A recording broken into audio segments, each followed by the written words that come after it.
第8章絕處逢生情義深重，白老大分明是要我交代遺言了。我竭力令得自己鎮定，道：我有一個表妹，在美國讀書，度假回來，卻為令郎派人綁去，上期令郎將之放出。我此言一出，白老大面色不禁微微一變，兩道嚴厲無匹的目光立時向白奇偉掃去。白奇偉想是心中發慌，道：早已放了他了，我也知道紅紅早被他們放了出來，而我之所以要對白老大提出這個要求，便是要由奇偉在倉皇之間講出這句話來。我一聽得他如此說法，心中暗暗高興，道：白老大，我表妹一點也不會武功，只是一個學生，尚希望令郎不爭難為了他。這時候，白老大的面色鐵也似青，眾人之中也響起了一片竊竊私議之聲。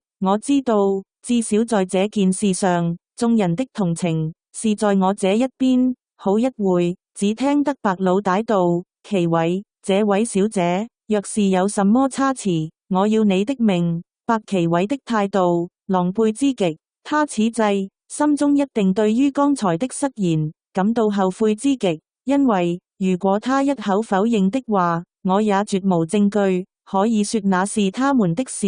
而我之所以說他還沒有放人，而不指責他綁人，也是這個緣故。因為我如果指責他綁人的話，他下意識的反應便是否認。如今我指責他沒有放人，他下意識的反應仍是否認。但是他否認了沒有放人，便等於是承認了曾經綁過人。當下白奇偉低着頭說了一個是字。白老大回過頭來道：喂兄弟，這件事確是小犬之錯，我一定會重重處罰他的。但是你卻仍然不能生離此處。我一聲長笑道：白老大，我既然闖了進來，自然是冒着奇險，死而無冤，但是我卻要將話講完才行。白老大點頭道：你說。我道：事情之起，乃是于師父曾經來找過我，而我沒有答應他。白老大道：這個我們知道。我又道：于師父之死，自然是罪有應得，但是他死得極慘，死前只怕受過極重的拷打。白老大一驚道：沒有這種事，他是中毒而死的。我一笑道：中毒？警方有于師父死情的詳細記錄，這並不是我能夠憑空捏造的事，而我相信一定有人以極其殘酷的方法，想在他口中將藏這宗財富的地點講了出來。白老大默不作聲，有人叫道：白老大，還聽他胡謅作什麼？我立即又道：還有我的一個朋友是全然不會武的，也被打成了重傷。白老大轉頭向白奇偉望了一眼，仍然不說話。我又將所有的事約略地講了一遍，只是引起了我和秦正氣的關係不說。白老大緩緩地點了點頭，道：喂兄弟，我知道了，你的確是好漢行徑。我一聽此言，心中不禁大喜。但是白老大立即又道：但是七幫18會的這個秘密，卻絕對不能外。念在你是一條漢子。他講到此處，一抖手，精光一閃，手中已經多了一柄7寸來長、寒光耀目的匕首。我心中猛地一震，白老大已將匕首柄向我遞了過來，道：接住了。我茫然地伸手接了過來。白老大道：我手下不殺好漢，你以這柄匕首自盡了吧？這是上海小都會大阿哥的遺物，用來自殺也不辱沒了你。我握住了匕首，手不禁微微地發抖來。在我的一生之中，不知經歷過了多少出死人生的事情，但是在每一次生死關頭，都是決定於俄頃之間。事後想想，不免一身冷汗。在當時，卻是將生死置之度外，全無感覺。像如今這樣，要以一柄匕首來自盡，而且還是出於為人所逼，卻還是頭一遭。白老大嘆了一口氣，道：喂兄弟，你不必猶豫了，就算我肯放過你，其他弟兄也必然不答應。你可以問一問，只要有一位弟兄說你可以走，我立即恭送你離開這裏。我抬起頭來，向眾人望去，每一個人都像是石頭雕出的那樣，都一動也不動的站着。有幾個人面上露出得意的神色，有幾個人面上默然毫無表情，有幾個人面色像是對我十分同情，但是卻沒有一個人動一動，也沒有一個人出聲。我強笑了一下，道：白老大，不論如何，我對你為人仍然是十分佩服。令郎行事如此不堪，尚其你莫徇私情，令我死後也難以瞑目。白老大道：這件事你盡可放心。我低下頭來，望着那病風利已極的匕首，我看了並沒有多久，一橫心，手腕一翻，一匕首便向自己的心窩勒出。那時候我實是自知必死，因為我絕無法逃生的可能。可是就在我手腕翻起的一瞬間，眼前突然一黑，伸手不見五指。那變故雖是突如其來，可是我幾乎連發精都未爭，便向側疾躍而開。而在我疾躍而開之際，我覺出身旁有一股強風掠過，那當然是白老大的一掌。我躍開之後，立即暫定不動，因為在漆也似黑的境地中，白老大也不可能知道我在哪裏。我必須利用這個機會逃出去。我甚至不知道可供我利用的機會是多少，是幾秒鐘，還是幾分鐘。黑暗之中，只聽得白老大的聲音道：誰也不要走動。我剛想身形一矮，藏入桌子底下，但一聽得白老大如此說法，我卻不敢再動，因為這時候人人都聽了白老大的吩咐，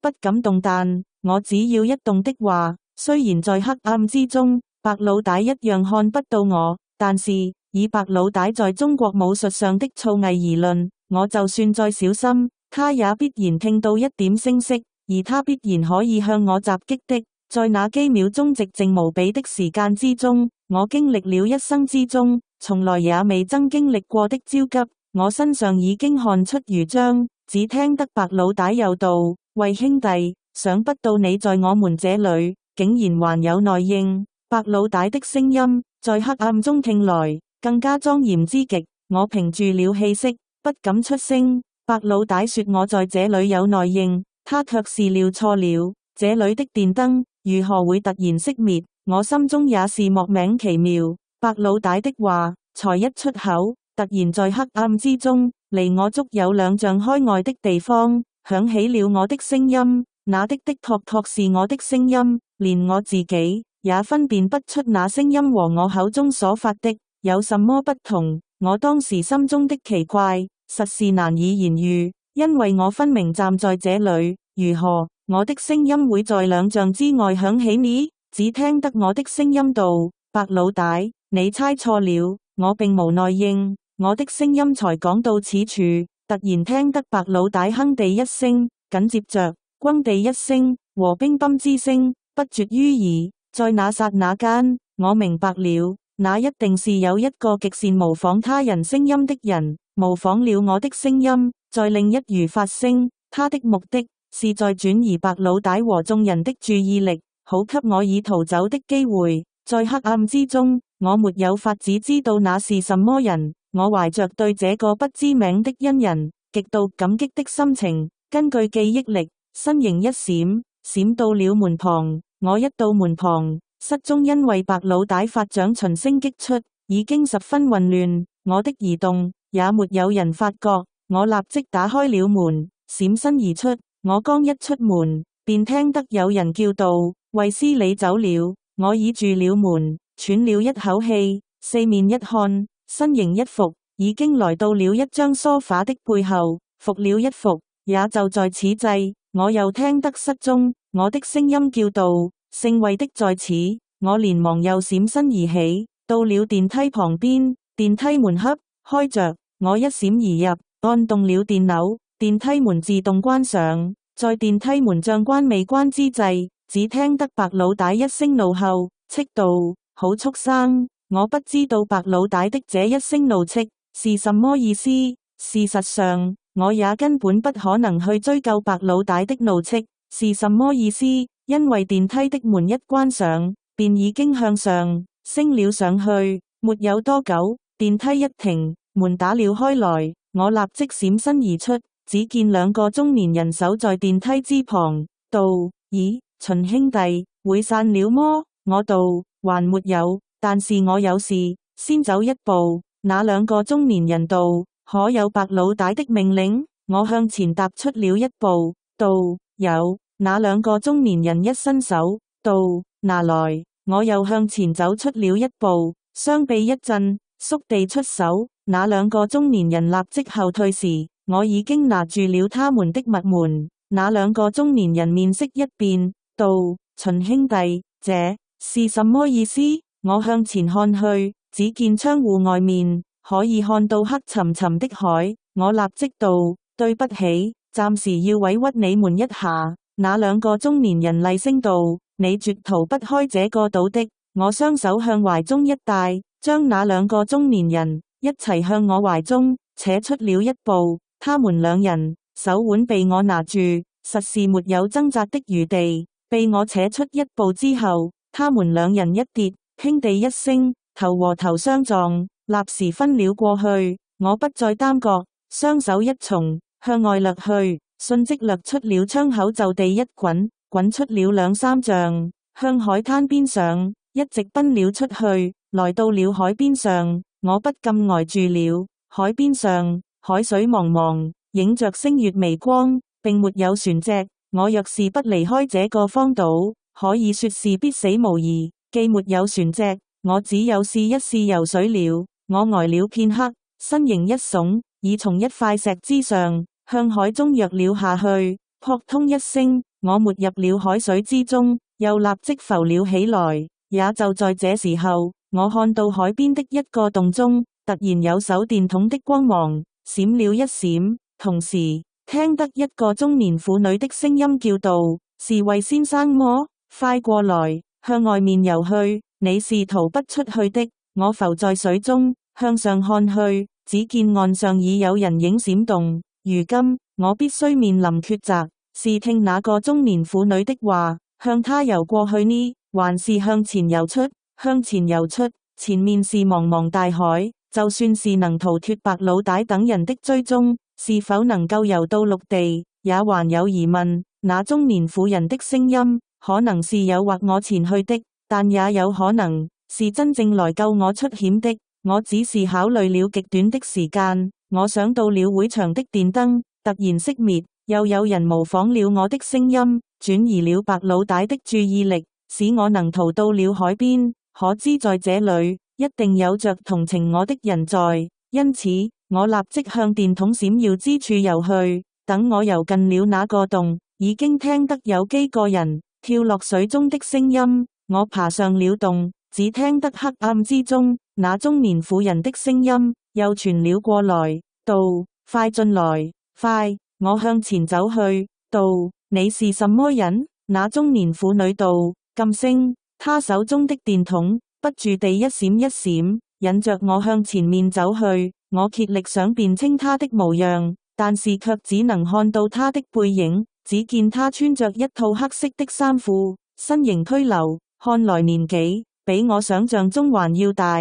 約莫向前走出了10來公尺，那中年婦女停了下來，道：你在這裡，千萬不要出聲，更不要出去，我會再來看你的。我低聲道：你究竟是什麼人？且容我謝你救命之恩。那中年婦女道：救你的不是我，你何必謝我？我只不過是奉命行事罷了。他話一講完，便立即向外面走了出去。我略為鬆了一口氣，坐了下來。時間一久，我已經可以在黑暗中略略辨清自己所在，是一個小小的山洞。山洞的一角有一張床，卻只有床板。我在床沿坐了下來，發現床旁邊還有許多洋娃娃之類的兒童玩具。那究竟是什麼地方？我實在莫名其妙。我等了1個來鐘頭，不見有什麼動靜，便脫下了身上的濕衣服，擰乾了，重又穿上。當然那令得我極其不舒服，但是在這樣的情形之下，只要能平安離開，已經算是幸事了。我已被作枕，在那張床上躺了下來。我發現那張床很短，只能給兒童睡的，任何成人都不會夠長的。我忽然想起神邊三矮子來，只有他們才會要這樣的小床。難道竟是他們救了我？我立即推翻了自己的想法，因為神邊三矮只不過是生得矮小，像是兒童而已。他們卻已經是幾十歲的人了，絕不會再有玩弄洋娃娃的童心的。這個地方看來真像是作為一個孩子的秘密地方。我自己在童年時候也有一個只有我一個人知道的秘密地方，那是一間祠堂的後屋，從來也沒有人到之處。我每逢什麼人也不想見的時候，便一個人在這個秘密地方呆了半天。那麼如今救了我的竟是一個孩子麼？這似乎更奇不可思議了。我心中不斷地思索着，雖然我已經十分疲倦，但是卻沒有睡意，因為我雖然暫時逃脫了白老大等人的追蹤，但究竟還身在荒島之上，他們是不是永遠不曾發現我的蹤跡？而我又能不能安然離開此處呢？我想了許久，看了看手錶，已經是凌晨4時光景了。也正在這個時候，我聽得一陣腳步聲傳了進來。我整個人緊張起來，幾乎成了緊在那張床上一樣，一動也不動。不一會，那腳步聲已經來到了近前。我正想發問時，那人已經開口道：他們沒有找到這裏來麼？我一聽，正是那中年婦人的聲音，才鬆了一口氣，道：沒有人來過。那中年婦女道：你跟我來吧，我已經為你準備好一艘快艇了。我呆了一呆，道：你究竟是奉什麼人之命來救我的？那中年婦人見問，突然長長地嘆了一口氣，道：不必說了。我聽出他的語音之中充滿了悲傷，心中不禁更是大奇。趁他不覺，我一伸手奪過了他手中的電筒，將之打亮。電筒的光芒直衝上洞頂，我已經可以看清對方。約莫60上下年紀，滿面淚痕，正在哭泣。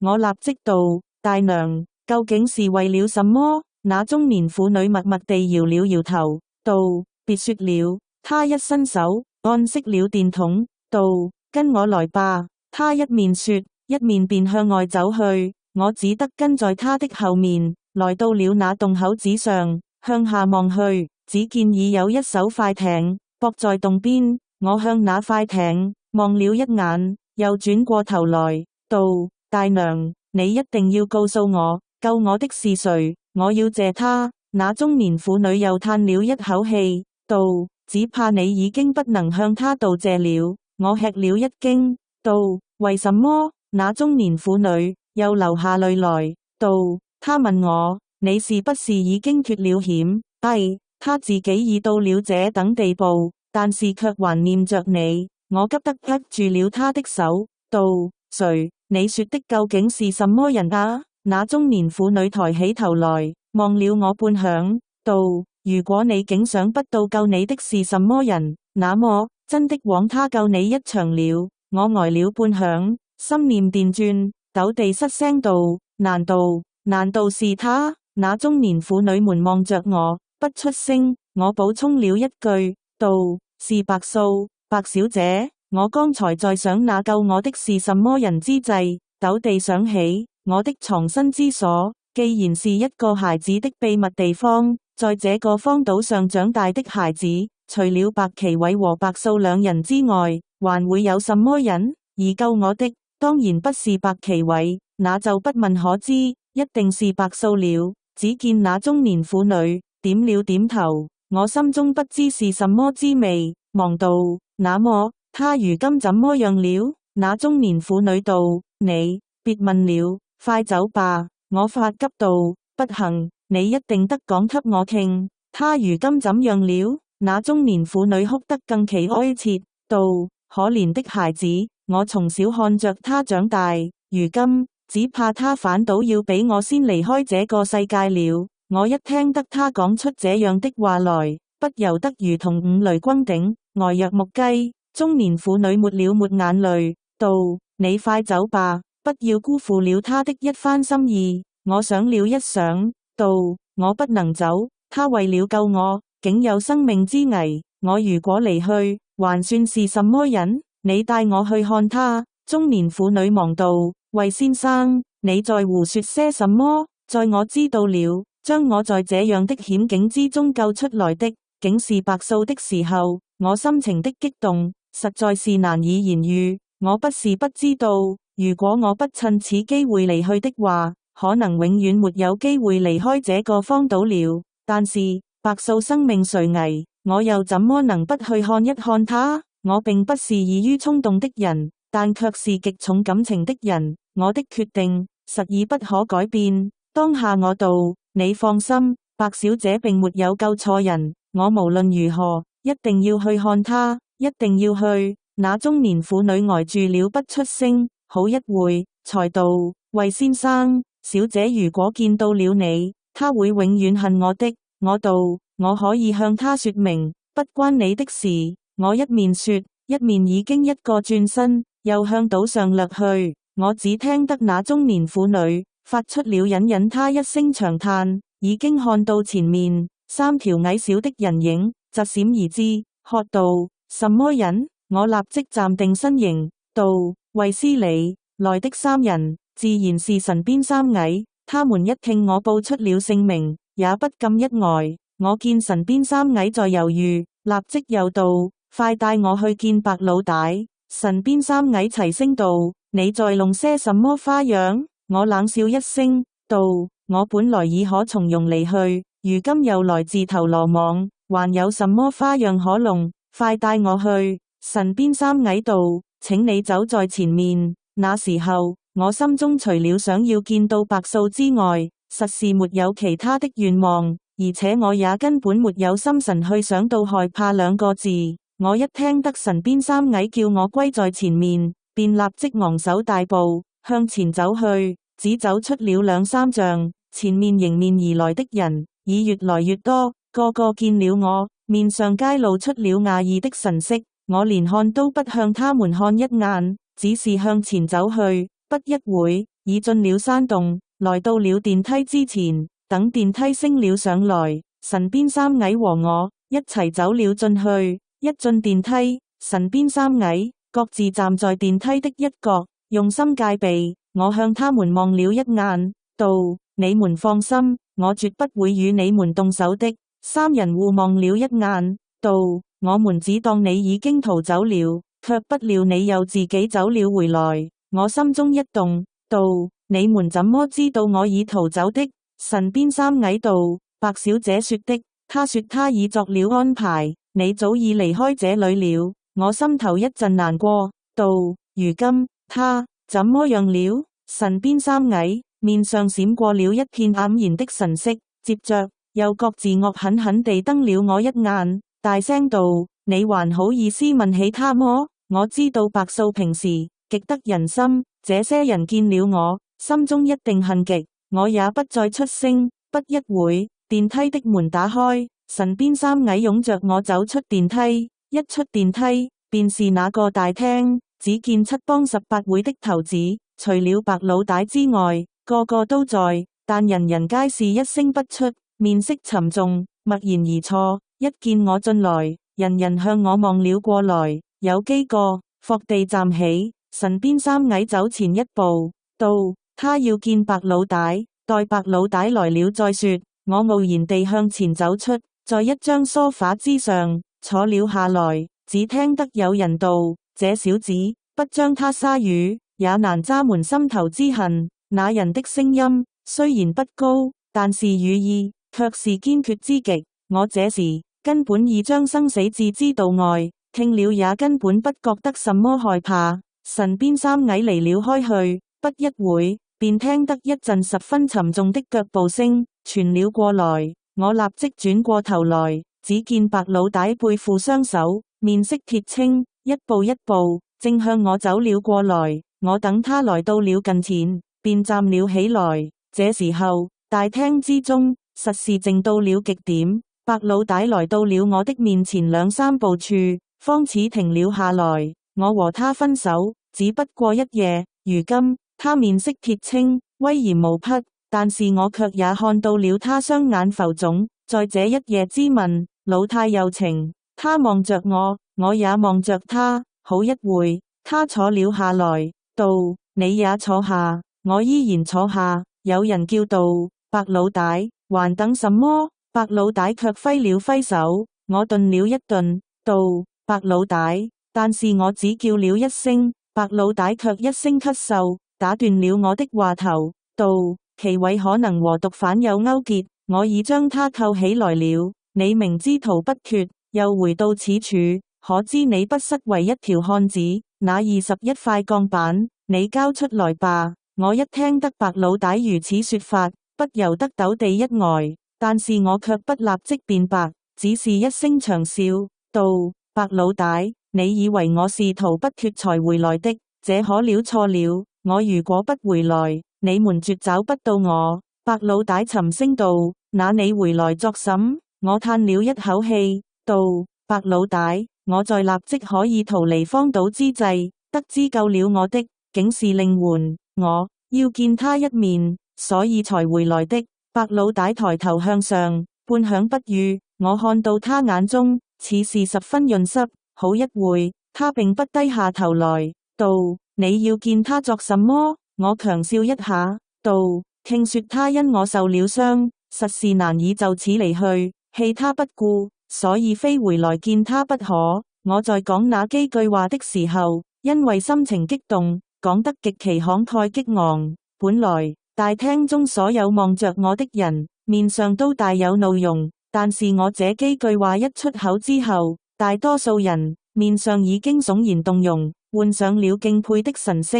老實說，我實在可以逃走的時候，不離開險地，反倒自投羅網之際，絕未曾想到自己的行為會使得眾人對我的印象改觀。我只是要見一見白素，那是一種極其強烈的衝動，令得我不顧一切。白老大又呆了片刻，才低下頭來，道：我想你不必去見他了，他一心以為你已經逃了出去，所以雖然身受重傷，心中仍是十分快樂。但如果他知道你未曾離開此處的時候，心中反而難過了。我呆了一呆，道：他傷得很重麼？白老大誤地一傲，道：當他發聲之時，我循聲進擊4掌，他一腿一臂，骨頭斷節，還斷了2條肋骨，內臟也受了傷。我急道：他受傷這麼重，還不送他到醫院去？白老大道：那倒不用，我這裏有最好的內外科醫生，我對於接骨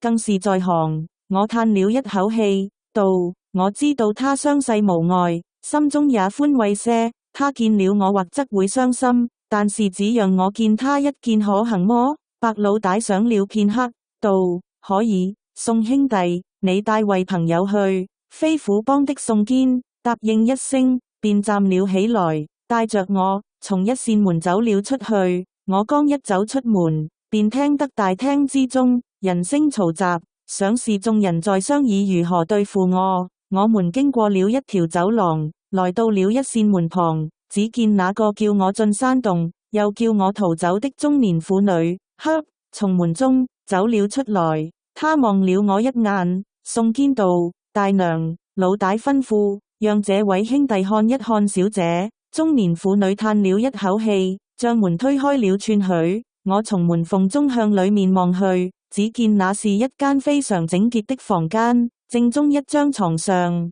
正躺着白素。白素的右手右足都紮滿了綁帶，胸前也隆起老高，大約以上了石膏。在床旁坐着2個老者，看樣子似是醫生。白素星眸緊閉，面上了無血色，躺在床上像是死了一樣。我越看心中越是難過，不由自主將門掩了開來，一步跟了進去。但是宋堅立即跟了進來，一伸手便將我拉開了一步，將門關上，道：喂兄弟，你如果真是感激他的情誼，此時實是不應見他，我嘆了一口氣，只聽室內傳來微弱的聲音，道：外面誰在說話？是宋大叔麼？宋堅忙道：正是我。白素又道：宋大叔，什麼事？